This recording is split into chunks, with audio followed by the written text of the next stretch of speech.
হাতে কইরা পায়ে বেরি লাগায়া হাতে কইরা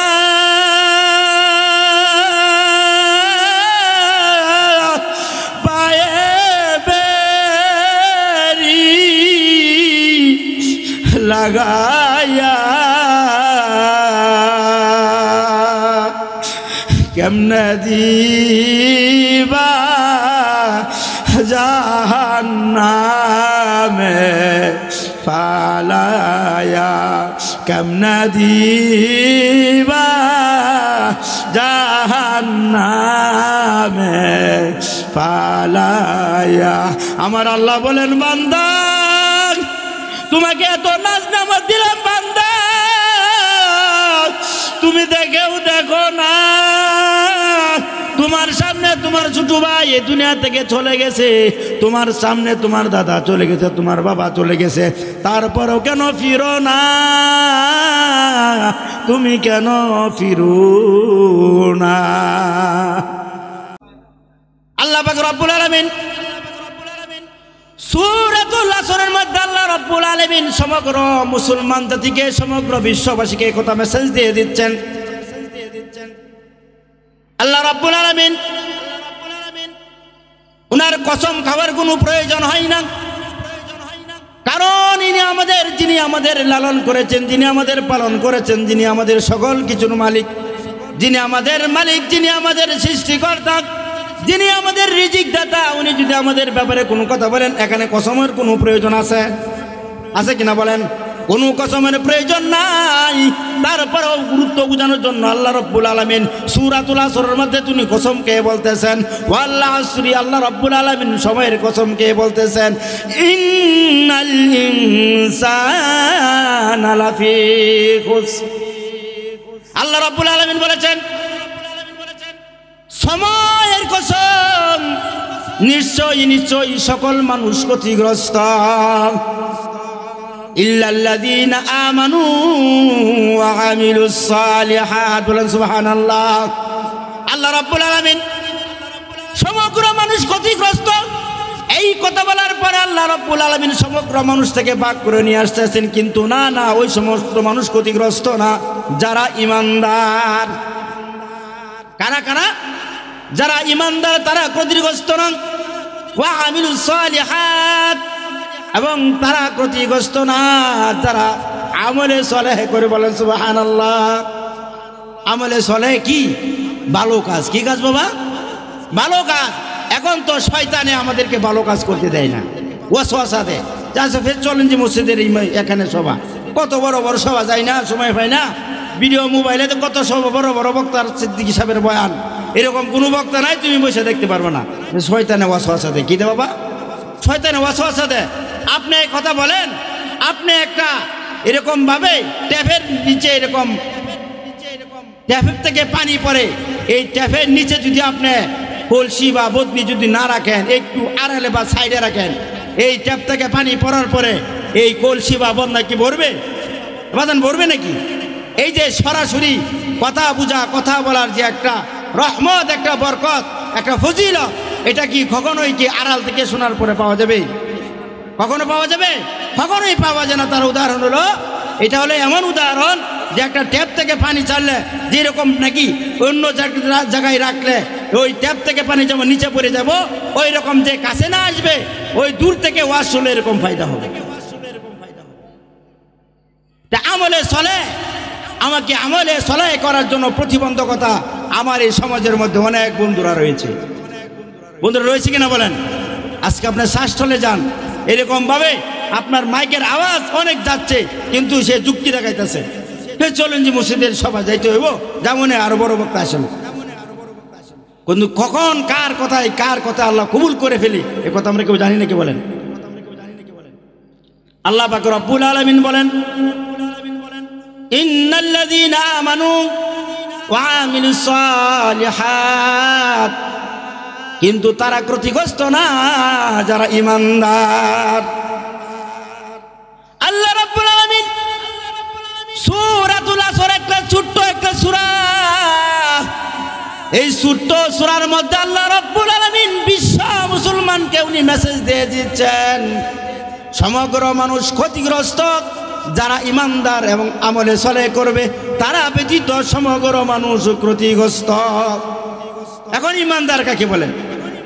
আল্লাহ রাব্বুল আলামিন সূরাতুল আনফালের মধ্যে ইমানদারের একটি ছোট্ট পরিচয় বলেন, ইন্নামাল মুমিনুনা আল্লাযীনা ইযা যুকিরাল্লাহ ওয়াজিলাত কুলুবুহুম ওয়া ইযা তুলিয়াত আলাইহিম আয়াতুহু যাদাতুহুম ঈমানা ওয়া আলা রাব্বিহিম ইয়াতাওয়াক্কালুন। আল্লাহ রাব্বুল আলামিন বলেন, নিশ্চয় নিশ্চয় মুমিন হলো তারাই ইযা যুকিরাল্লাহু ওয়াজিলাত কুলুবুহুম, মুমিন কো তাদেরকে বলা হয় যাদের সামনে আল্লাহ রাব্বুল আলামিনের নাম নেওয়ার কারণে তাদের অন্তরে কম্পন সৃষ্টি হয়। বলেন সুবহানাল্লাহ। আল্লাহ রাব্বুল আলামিনের গুণ কীর্তন করার পরে আল্লাহ রাব্বুল আলামিনের নাম যখন বলার হয় মুমিনদের ভিতরে একটা কম্পন সৃষ্টি হয়ে যায়, একটা ভয় সৃষ্টি হয়ে যায়, এবং মুমিনদের সামনে যখন আল্লাহ রাব্বুল আলামিনের কোরআনের তেলাওয়াত করা হয় তখন কোরআন তেলাওয়াত করার কারণে তার ঈমানের মধ্যে বৃদ্ধি আসতে থাকে। মুমিন হলো তারা। এখন বলতে পারেন যে আমাদের সামনে আল্লাহর নাম তো নেওয়া হয়, কিন্তু আল্লাহর নাম নেওয়ার পরে আমাদের মনে তো কম্পন সৃষ্টি হয় না। কারণ কি? কারণ হলো আমার ব্যাটারি চার্জ কম। কি কম বাজান? আমার ব্যাটারি চার্জ কম। কারণ ব্যাটারি যদি চার্জ থাকতো তাহলে সময় মতো টিকে জ্বলতো। কিন্তু এখানে মুমিনের পরিচয় দেওয়া হয়েছে, ইন্নামাল মুমিনুনা আল্লাযীনা ইযা যুকিরাল্লাহু ওয়াজিলাত কুলুবুহুম। প্রকৃতপক্ষে মুমিন তারাই যাদের সামনে আল্লাহর নাম নেওয়ার পরে তাদের অন্তরের মাধ্যমে কম্পন সৃষ্টি হয়ে যায়। আল্লাহ হলেন, কারণ হলো আল্লাহ হলেন আমাদের সব কিছুর মালিক। আল্লাহর নাম নিলে এত মজা, যারা আশেক, যারা মাসুক, যেমন আশেক মাসুক, এরকম ভাবে আশেক যেমন মাসুকের নাম নিলে মজা লাগে, এরকম যারা মুমিন তারা আল্লাহর নাম নিলে তোমাদেরকে বলে সুবহানাল্লাহ। আর উদাহরণ একটা সাধারণ দিই, যারা আমরা নামাজে আসি 5 ওয়াক্ত নামাজ পড়ে যারা অভ্যাস, আপনি দেখেন 5 ওয়াক্ত নামাজের মধ্যে 1 ওয়াক্ত নামাজ যদি আপনি ঠিক মতো আদায় না করেন আপনার সারাটা দিন ভালো লাগবে না। বলেন ঠিক ঠিক না? ঠিক ঠিক না বলেন? এরকম ভাবে আছে কিনা বলেন? তাই আল্লাহ রাব্বুল আলামিন পবিত্র কুরআনুল কারীমের ভাষার মধ্যে অনেক ভাষার মধ্যে মুমিনের উনি গুণ বর্ণনা করেছেন। মুমিন কাকে বলে তার গুণ বর্ণনা করেছেন। আল্লাহর নাম নেওয়ার পরে যে মুমিনদের অন্তরের মধ্যে কম্পন সৃষ্টি হয়ে যায় তারা হলো মুমিন। আল্লাহর নাম নেওয়ার পরে অনেক অনেক বুজুর্গায়ে কেরাম এই জন্য আল্লাহর জিকিরের কথা হাদিসের মধ্যে অনেক অনেক গুরুত্বপূর্ণ বোঝানো হয়েছে। হাদিসের মধ্যে আছে লিকুল্লি শাইইন সিকালা ওয়া সিকালাতিল কুলুবু যিকরিল্লাহ। প্রত্যেকটা জিনিসকে পরিষ্কার করার জন্য একটা যন্ত্র আছে, আছে কিনা বলেন? আপনারা বলেন তো, কাপড় পরিষ্কার করার জন্য ব্যবস্থা কি? সাবান। কি সাবান কিনা? এরকম ভাবে আপনি যখন কোদাল যখন ময়লা হয়েছে, লোহা যখন ময়লা হয়েছে, তখন কি সাবান দিয়ে পরিষ্কার করলে মরিচা জং সারবে কি সারবে না? সারবে। এখানে রেয়াত ব্যবহার করতে হবে। কি করতে হবে? এরকম ভাবে মাটি পরিষ্কার নষ্ট হয়ে গেছে, ময়লা হয়েছে, মাটিকে পরিষ্কার করার জন্য রেয়াত ব্যবহার করলে হবে? এখানে কোদাল ব্যবহার করতে হবে। আল্লাহ রাব্বুল আলামিন বলেন, হে বান্দাগণ, তোমাদের অন্তরের মধ্যে এরকম একটা ছোট্ট একটা গোশত আছে, এই গোশতের টুকরোটা হলো কলব। এই কলবটা যদি তোমার অন্তরে যদি কলবটা যদি তোমার ঠিক হয়ে যায় তাহলে তোমার সারা দেহটাই ঠিক হয়ে যাবে। আর তোমার যদি অন্তরটা যদি ওই কলবটা যদি তোমার নষ্ট হয়ে যায়, ওই কলবটা নষ্ট হয়ে যাওয়ার কারণে তোমার সারা বডিটাই নষ্ট হয়ে যাবে। এই জন্য হাদিসের ভাষার মধ্যে আছে লিকুল্লি শাইইন সিকালা ওয়া সিকালাতিল কুলুবি যিকরিল্লাহ। প্রত্যেকটা জিনিসকে পরিষ্কার করার জন্য একটা যন্ত্র রয়েছে। বান্দা, মুমিন বান্দা, তার ভিতরের মধ্যে দেহের মধ্যে এরকম একটা অন্তর রয়েছে। ওই অন্তরটা হলো সাদা কালার। ওই সাদা কালার অন্তরটা যখন নাকি একটা গুনাহ করে ফেলে বান্দা, একটা গুনাহ করার কারণে সাদা কালার দেহের মধ্যে একটা কালো একটা স্পট পড়ে যায়, বান্দা যখন আরেকটা গুনাহ করে ফেলে, বান্দার অন্তরের মধ্যে আরেকটা কালো স্পট পড়ে যায়। এরকম বান্দা যখন গুনাহ করতে করতে করতে করতে যখন সাদা বর্ণটা যখন কালো বর্ণ হয়ে যায়, তখন ওই অন্তর দিয়া আর কখনো আল্লাহকে ভয় করে না। এই জন্য জিকিরের দরকার আছে কিনা বলেন? জিকিরের দরকার আছে কিনা বলেন? আল্লাহ রাব্বুল আলামিন পবিত্র কোরআনুল কারীমের মধ্যে অসংখ্য আয়াতের মধ্যে জিকিরের কথা বলেছেন। তার মধ্যে একটি হলো ফাযকুরুনি আযকুরুকুম ওয়াশকুরুলি ওয়ালা তাকফুরুন। এই বান্দা, এই বান্দা, এই বান্দি, দুনিয়াতে যখন তোমার সন্তান যখন আম্মুকে আম্মু বলে ডাক দেয়, আম্মুর অন্তর ঠান্ডা হয়ে যায়। সন্তান যখন আব্বুকে আব্বু বলে ডাক দেয়, আব্বুর অন্তর ঠান্ডা হয়ে যায়। এই বান্দা তুমি জেনে রাখো, এই যখন নাকি বসকে তার কর্মী যখন বসকে বস বলে ডাক দেয়, বসের অন্তর ঠান্ডা হয়ে যায়। কর্মী যখন নেতাকে নেতা বলে ডাক দেয়, অন্তর ঠান্ডা হয়ে যায়। আমার মাওলা ডাক দেয়া বলে আর বলে, রে বান্দা, আমি তোমাকে বানাইলাম, আমাকে যখন তুমি আল্লাহ বলে ডাক দাও, আমার অন্তর এরকম ঠান্ডা হয়ে যায়। লা ইলাহা ইল্লাল্লাহ, লা ইলাহা, লা ইলাহা, লা ইলাহা,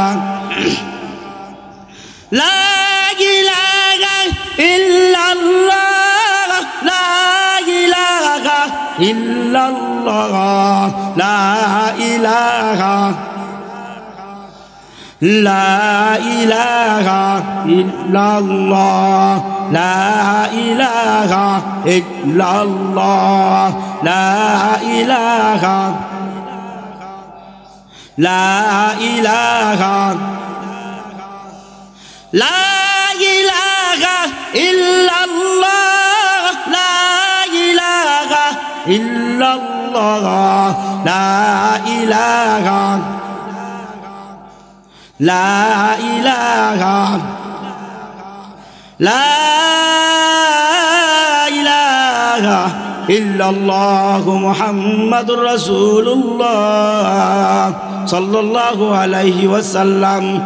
ইল্লাল্লাহ ইল্লাল্লাহ ইল্লাল্লাহ ইল্লাল্লাহ ইল্লাল্লাহ।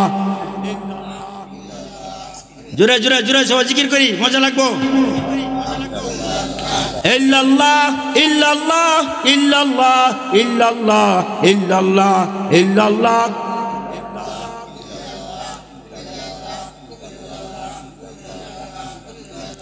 ইল্লাল্লাহ ইল্লাল্লাহ ইল্লাল্লাহ ইল্লাল্লাহ ইল্লাল্লাহ ইল্লাল্লাহ ইল্লাল্লাহ।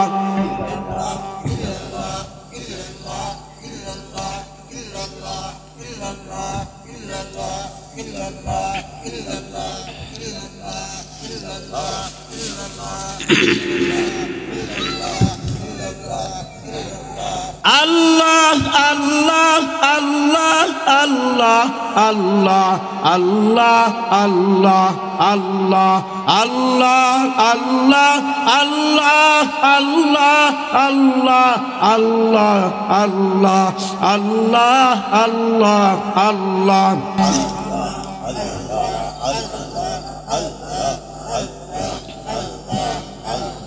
মাওলার এশকে জ্বলে আগুন, নিভাইলেও যে নিভে না, পুরে পুরে ছাই হইল এই যে পাগলের সিনা, পুরে পুরে ছাই হইল এই যে পাগলের সিনা। মাওলার এশকে জ্বলে আগুন, নিভাইলেও যে নিভে না, পুরে পুরে ছাই হইল এই যে পাগলের সিনা, পুরে পুরে ছাই হইল এই যে পাগলের সিনা। মাওলা তোমায় ভালোবেসে কলিজা পুরে গন্ধ আসে। মাওলা তোমায় ভালোবেসে কলিজা পুরে গন্ধ আসে। আমি তোমার নূরে যাব মিশে, তোমার নূরে যাব মিশে, একা ফেলে দিও না পুরে পুরে সাই হইল এই যে পাগলের সিনা। পুরে পুরে সাই হইল এই যে পাগলের সিনা। এগুলা কিভাবে বুঝাবো আপনাকে বলেন? একটি কথা আছে, কি যাত না পিছে বুঝিব কুশি, হবুকে বুঝিব সে ধ্বংসে নি জানে। কি যাত না পিছে বুঝিব সে কিসে, হবুকে বুঝিব সে ধ্বংসে নি জানে। যাকে না দংশন করছে, দংশনের কি যন্ত্রণা সে বুঝবে নাকি বলেন? সে বুঝবে? আশেক মাসুকের কি খেলা, এ কথা মাসুক বুঝবে। আশেকের কি মজা সে মাসুক ছাড়া কেউ বুঝবে না। আল্লাহর এরকম দুনিয়াতে আল্লাহর প্রেমিক আছে, এই মজা আল্লাহর প্রেমিক ছাড়া অন্য কেউ বোঝানো যাবে না। এজন্য দেখবেন বড় বড় যত বুজুর্গ গানে কেরাম আছেন আল্লাহর জিকির করেন। বলেন কি করেন? আপনি বিশ্বাস না করলে বাজান আপনার পায়ে দিয়ে পড়ে, আপনার পায়ে ধরে ধরে বলেন, এ বাজান দুনিয়াতে আজকে আছি, কখন চলে যাব জানি না। আজকেও দুপরক্ত কলমা কান্দা আমাদের একজন সংগঠনের ভাই কলমা কান্দা, উনি নেত্রকোনা জেলা শাখার সাধারণ সম্পাদক ছিল। একসাথে দুইজনকে জানাজার নামাজ পড়ে আসছি। এখানে আসেও আরেকটা খবর শুনলাম, এরকমভাবে আরেকজন মারা গিয়েছে। কয়েকদিন আগে আমার উস্তাদ, আপনাদের এলাকার কৃতি সন্তান পীরে কামেল আমাদের জালাল হুজুর রহমতুল্লাহ, উনিও চলে গেছেন। এ বাজান এ কথা কেউ বলতে পারবেন আপনি আর 5 বছর থাকবেন? আপনি কোন ভরসায় এখনো বসে আছেন? আপনি কোন যন্ত্রণায়, কোন ভরসায়, কোন শক্তিতে এখনো বসে আছেন? এখনো কেন আপনি আল্লাহর রাস্তায় আসেন না? এখনো কেন আপনি আল্লাহর পথে আসেন না? এখনো কেন ফজর রক্ত আপনি ঘুমায়ে যান? আদর রিয়া মানুষ আল্লাহ বানায়া, আদর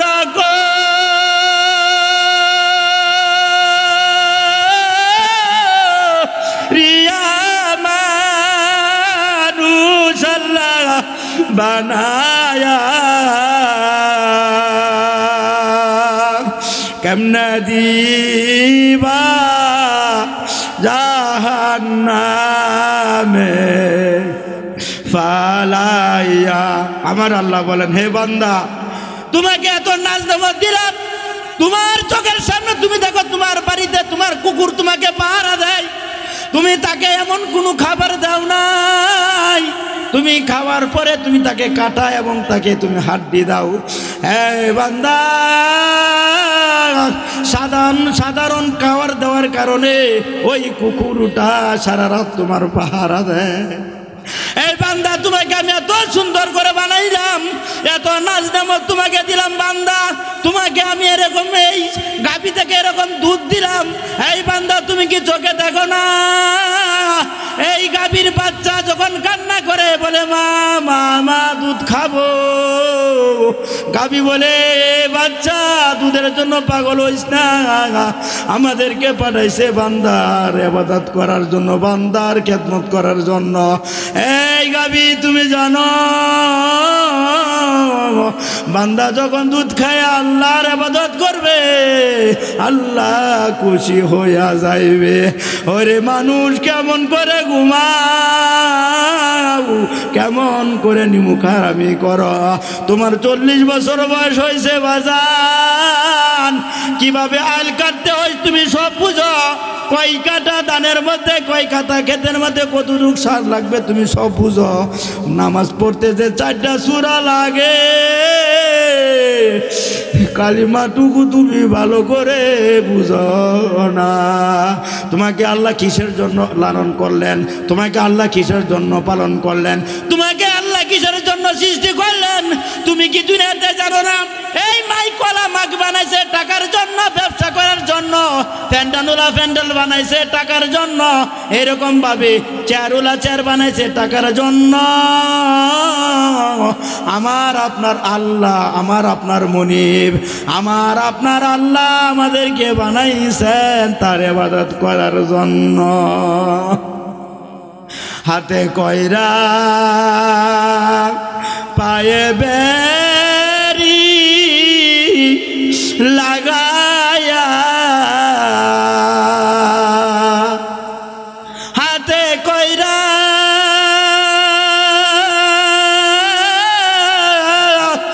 পায়ে বেরি লাগায়া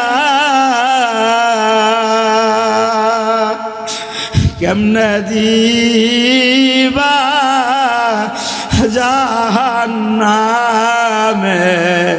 ফালায়া, কেমনে দিবা জাহান্নামে ফালায়া। আমার আল্লাহ বলেন বান্দা তোমাকে এত নাজ নামাজ দিলাম বান্দা, তুমি দেখেও দেখো না।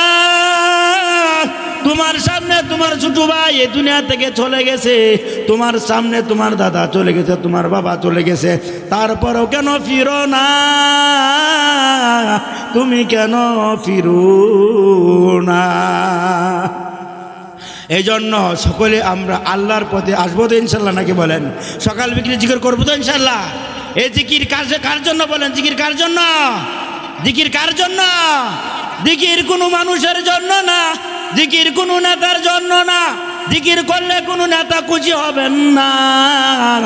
বাজার আমি আপনাদের পায়ে ধরে বলি, বিশ্বাস না হলে আপনি 1 সপ্তাহ সকাল বিকাল 300 বার আল্লাহ সুবহানাল্লাহ আলহামদুলিল্লাহ 300 বার জিকির করে আপনার চেষ্টা করে দেখবেন, নিরিবিলিতে জিকির করবেন। যদি আপনাদের ভালো না লাগে, আমি আপনাদের এলাকার সন্তান পূর্বদলায় বসবাস করি বাজান, আমাকে 10টা জুতার বাড়ি দিবেন, আমি আপনি সকলের সামনে জুতার বাড়ি নিতে রাজি আছি।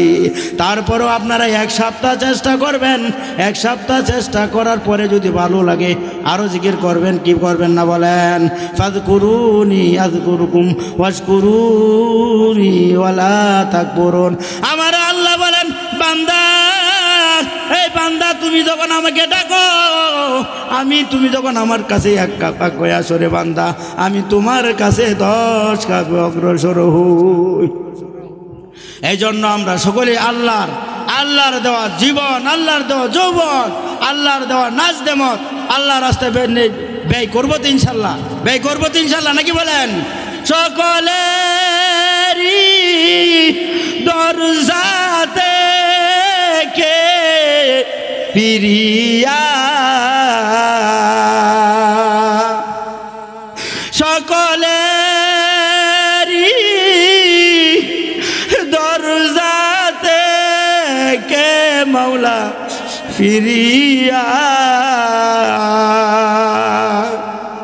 তোমারি রোজায় রইলাম পড়িয়া, তোমারি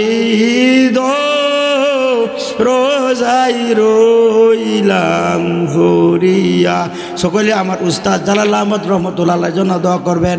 উনি আমাকে ছোট থেকে অনেক পড়াশোনা করাইছে, উনি আমাকে অনেক আদর করেছে। আমার উস্তাদ দুনিয়া থেকে চলে গেছেন, আমার উস্তাদ জান্নাতের বাগানে শুয়ে আছেন। আপনাদের কৃতি সন্তান, এত সম্পদুলা মানুষ ছিলেন, এত এলেমের সম্পদের মালিক, মনে হইলে কলজাটা একদম ফুটে যায়। আপনাদের সন্তান আমার উস্তাদের জন্য দোয়া করবেন, আমার উস্তাদকে আল্লাহ যাতে জান্নাতুল ফেরদাউস দান করবেন, আমিন। আমার জন্য দোয়া করবেন। যেগুলা কথা বললাম এগুলা কথা আমি নিজেকে আল্লাহ আমল